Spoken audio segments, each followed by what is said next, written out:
আমি কফি পছন্দ করি না, আমি চা ভালোবাসি। আপনি চা খাবেন না কফি খাবেন, তাই আপনাকে নিয়ে এখানে আসলাম। কিন্তু এখন থেকে কফি আমার পছন্দ।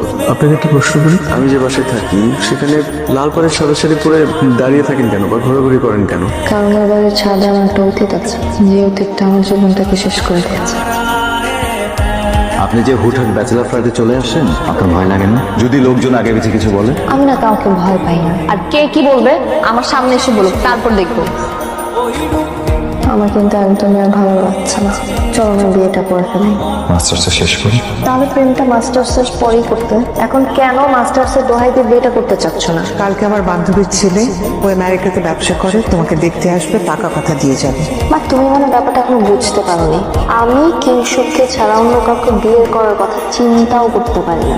ওই কিংসুকের চিন্তা মাথা থেকে ছেড়ে ফেলো, আর আমার বান্ধবীর ছেলের সাথে তোমার বিয়ে হবে সেটার জন্য মেন্টালি প্রিপেয়ার্ড হও। কাল নাকি একটা ছেলে আমাকে দেখতে আসবে।